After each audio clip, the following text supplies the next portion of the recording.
Fort Kochi boat ദുരന്തത്തിൽ മരണം 10 രണ്ട് മൃതദേഹങ്ങൾ കൂടി ഇന്ന് തിരച്ചിൽ സംഘം കണ്ടെടുത്തു. കൊച്ചി സ്വദേശി ഷിൽട്ടൺ, കുമ്പളങ്ങി സ്വദേശി ഫൗസിയ എന്നിവരുടെ മൃതദേഹങ്ങളാണ് ഇന്ന് ലഭിച്ചത്.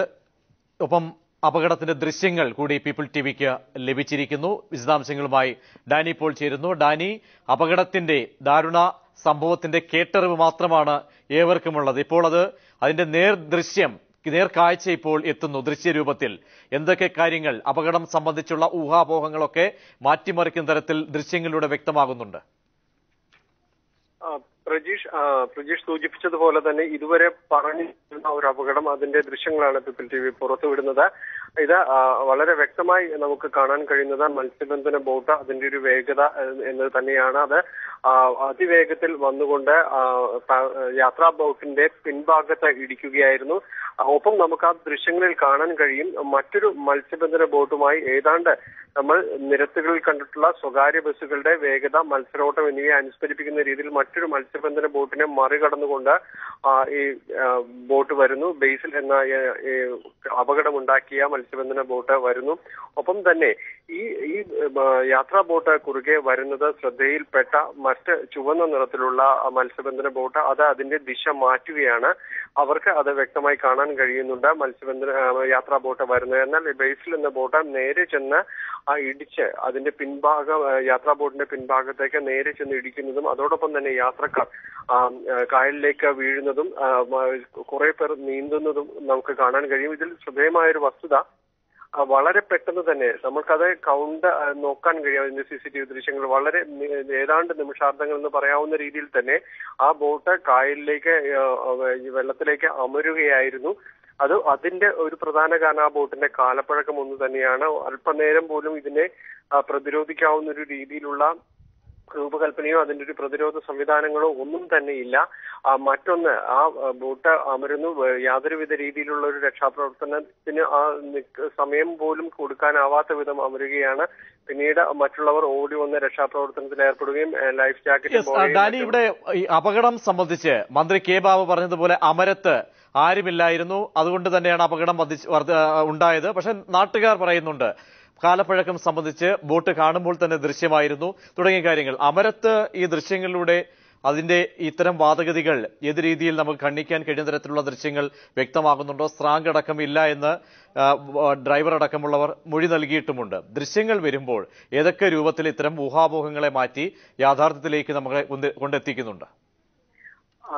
പ്രജീഷ്, അതിൽ വ്യക്തമാകുന്ന ഒരു കാര്യം അതിന്റെ ഒരു വേഗത തന്നെയാണ്. കാരണം ഒരു ഡീസൽ നിറച്ചുകൊണ്ട് അവിടുന്ന് ഏതാണ്ട് ഡീസൽ നിറയ്ക്കുന്ന മത്സ്യബന്ധന ബോട്ടുകൾക്ക് മറ്റുമായി ഡീസൽ നിറയ്ക്കുന്ന പെട്രോൾ ബങ്ക് അവിടെ നിന്ന് ഏതാണ്ട് 100 മീറ്റർ ഇപ്പുറത്തേക്ക് വരുമ്പോൾ തന്നെ അപകടം ഉണ്ടാകുന്നു. കഷ്ടിച്ച ഇത്രയും ഒരു സമയം പിന്നിടാനെടുക്കുന്ന വേഗത വളരെ വേഗത്തിലുള്ളതാണ്. അതൊരു പരിചയസമ്പന്നനായ ഒരു സ്രാങ്ക് ഒരുപക്ഷെ ശ്രദ്ധാപൂർവം അത്തരം ഈ ഒരു നിമിഷങ്ങൾ കൈകാര്യം ചെയ്യുന്ന വഴക്കമുണ്ടായിരിക്കാം. പക്ഷെ നമുക്കറിയാം ഇതിൽ അറസ്റ്റിലായ ആൾ ആ സമയത്ത് ഷിജു എന്ന സ്രാങ്ക് അല്ലാത്ത ആളാണ് ഇത് കൈകാര്യം ചെയ്തിരുന്നത്.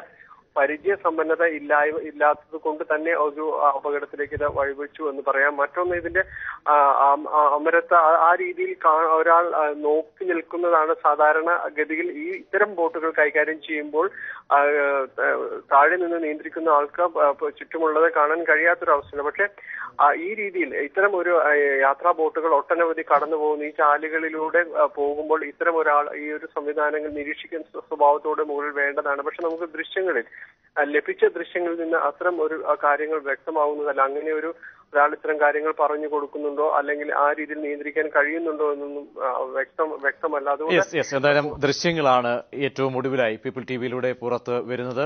അപകടത്തിന്റെ 10 പേരുടെ മരണത്തിന് ഇടയാക്കിയ അപകടത്തിന്റെ ദൃശ്യങ്ങളാണ്, CCTV ദൃശ്യങ്ങളാണ് പുറത്തു വരുന്നത്.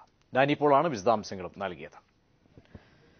ഫോർട്ട് കൊച്ചി ബോട്ട് ദുരന്തത്തിൽ മരണം 10 രണ്ട് മൃതദേഹങ്ങൾ കൂടി ഇന്ന് തിരച്ചിൽ സംഘം കണ്ടെടുത്തു. കൊച്ചി സ്വദേശി ഷിൽട്ടൺ, കുമ്പളങ്ങി സ്വദേശി ഫൗസിയ എന്നിവരുടെ മൃതദേഹങ്ങളാണ് ഇന്ന് ലഭിച്ചത്.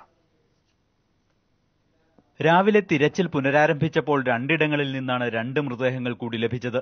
LNG ടെർമിനലിന് സമീപത്തു നിന്നും ഷിൽട്ടന്റെയും എംബാർക്കേഷൻ ജെട്ടിക്ക് സമീപത്തു നിന്നും ഫൗസിയുടെയും മൃതദേഹങ്ങൾ തിരച്ചിൽ സംഘം മുങ്ങിയെടുത്തു. ഇന്നലെ വിജയൻ, സുജീഷ എന്നിവരുടെ മൃതദേഹങ്ങൾ കണ്ടെടുത്തിരുന്നു. അപകട ദിവസം 6 മരണങ്ങളാണ് സ്ഥിരീകരിച്ചിരുന്നത്. 4 മൃതദേഹങ്ങൾ കൂടി ലഭിച്ചതോടെ മരണസംഖ്യ 10ആയി. ബോട്ട് യാത്രക്കാരുടെ എണ്ണം സംബന്ധിച്ച അഭ്യൂഹം അപകട ദിവസം മുതൽ തന്നെ നിലനിന്നിരുന്നു. കാണാതായതായി വിവരം ലഭിച്ച 4 പേരുടെ മൃതദേഹങ്ങൾ കൂടി ലഭിച്ചതോടെ ഇക്കാര്യത്തിലുള്ള അനിശ്ചിതത്വത്തിന് വിരാമമായി. എങ്കിലും ഇന്നുകൂടി തിരച്ചിൽ തുടരാനാണ് അധികൃതരുടെ തീരുമാനം. ഒരു അന്യസംസ്ഥാന തൊഴിലാളി അപകടത്തിൽപ്പെട്ടതായി സംശയിക്കുന്നതായി ചിലർ പോലീസിനെ വിവരമറിയിച്ചിട്ടുണ്ട്. എന്നാൽ ഇത് സംബന്ധിച്ച് ഔദ്യോഗിക പരാതികളൊന്നും ലഭിച്ചിട്ടില്ല. News bureau, Kochi.